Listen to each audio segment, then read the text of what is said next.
This channel does not promote any violent, harmful, or illegal activities. All content provided by this channel is meant for an educational purpose only. বাহ, এবার হয়েছে স্বাদ। হ্যাঁ, অপূর্ব স্বাদ। MDH এর চাঙ্কি চাট মশলা, জীবনে আসল স্বাদ জাগলো। আসল মশলা yes MDH। এবার আসবো নঈম আলী আনসারির কথায়। প্রশ্ন উঠছে, আগ্নেয়াস্ত্র ভাড়ায় খাটাতো কি এই তৃণমূল কংগ্রেস কর্মী নঈম? পানিহাটি তৃণমূল কর্মীর বাড়িতে অস্ত্র ভাণ্ডারের তদন্তে চাঞ্চল্যকর তথ্য সামনে আসছে। সূত্র মারফত জানা যাচ্ছে, কোনো দুষ্কৃতীর আগ্নেয়াস্ত্র লাগলে তৃণমূল কর্মী নঈম আলী আনসারির শরণাপন্ন হতেন তারা, তাহলেই কাজ হাসিল হয়ে যেত। ভাড়ার টাকা হাতে পেলে সেই অস্ত্রগুলো দুষ্কৃতীদের হাতে তুলে দিত নঈম। বিষয়টি খতিয়ে দেখা হয় বলে পুলিশ জানিয়েছে। অনন্ত আমার সহকর্মী এই মুহূর্তে রয়েছে। অনন্ত, একটার পর এক বিস্ফোরক বিষয় সামনে আসছে এবং যত ভোট এগিয়ে আসছে বেশ কিছু বিষয়। কিছুক্ষণ আগে সুপ্রিম কোর্টের তোপের মুখে পড়তে হয়েছে রাজ্য সরকারকে, পুলিশকে, আমরা জানাচ্ছিলাম সেই খবর। এদিকে তৃণমূল কংগ্রেস কর্মী তিনি অস্ত্র ভাড়ায় খাটাচ্ছেন, ভাবা যায়? কি জানা যাচ্ছে আর পুলিশ কি বলছে?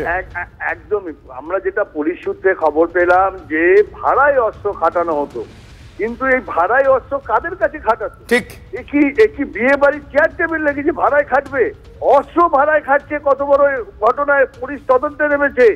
যদি এই ঘটনা সত্য হয় তাহলে কিন্তু বিরাট বড় ঘটনা যে অস্ত্র ভাড়ায় খাটাচ্ছে নঈম আক্তার অর্থাৎ নেপালি। দেখো, নেপালির বিরুদ্ধে কিন্তু আজ থেকে নয় বা এই অস্ত্র মামলা নয়, প্রচুর মামলা নেপালির বিরুদ্ধে রয়েছে। বাম জমানা থেকে নেপালি সেই নেপালিতেই রয়ে গেল। কিন্তু এই যে তার ভেতরে এই যে সে অস্ত্র কারবার চালাতো, এটা পুলিশের একদম অজানা ছিল।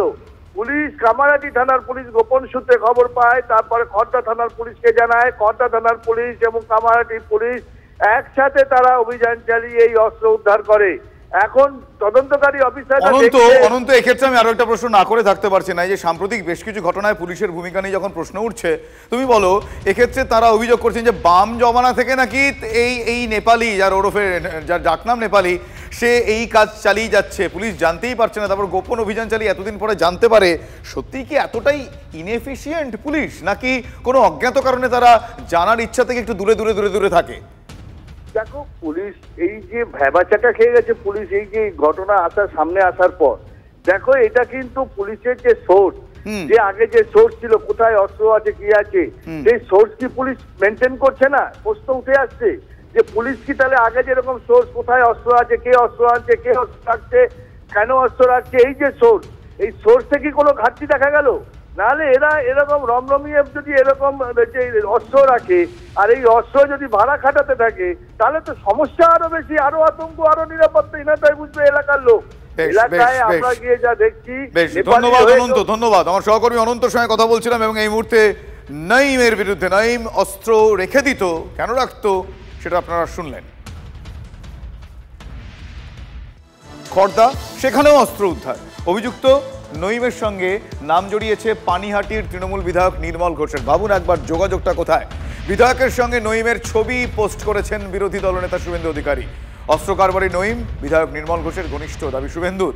কিছুক্ষণ আগে আমার সহকর্মী অনন্ত বলছিলেন যে কারা কারা ওর থেকে ভাড়ায় অস্ত্র নিত সেই বিষয়টাও দেখতে হবে। অভিযুক্ত এই নঈম তৃণমূল কাউন্সিলর বিশ্বনাথদের ডান হাত বলেও বিরোধী দলনেতা দাবি করছেন। বিধায়ক নির্মল ঘোষকে জিজ্ঞাসাবাদের জন্য ডিজিপিকে পরামর্শ শুভেন্দু অধিকারী।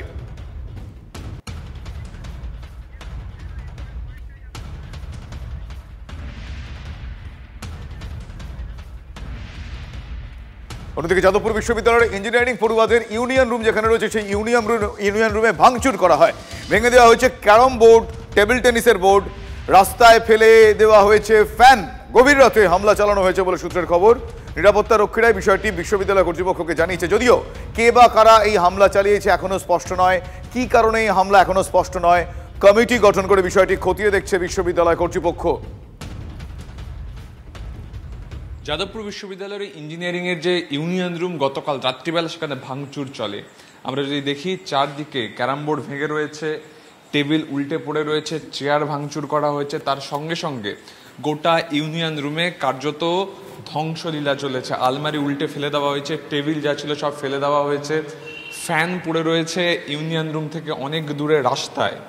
এভাবেই কিন্তু গোটা ইউনিয়ন রুম জুড়ে এভাবেই কিন্তু ধ্বংসলীলা চলেছে। বারবার যাদবপুর বিশ্ববিদ্যালয় তা কিন্তু বিভিন্ন কারণে খবরের শিরোনামে উঠে এসেছে। এখনও দেখা যাচ্ছে যে একাধিক ঘটনা ঘটার পরেও যাদবপুর বিশ্ববিদ্যালয়ের ছাত্র সংঘর্ষ থামছে না এবং ফেডসুর এই ইউনিয়ন রুমে কারা হামলা চালালো তা নিয়ে এখনও কোনো বিস্তর তথ্য বিশ্ববিদ্যালয়ের সূত্রে আমরা জানতে পারিনি।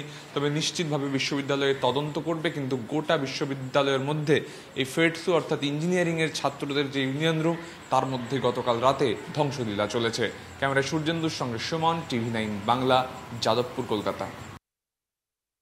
ক্যাম্পাসের সিকিউরিটি, যেটা বারে বারে আমরা বলছি যে ক্যাম্পাসের সিকিউরিটির অবস্থা খুব খারাপ।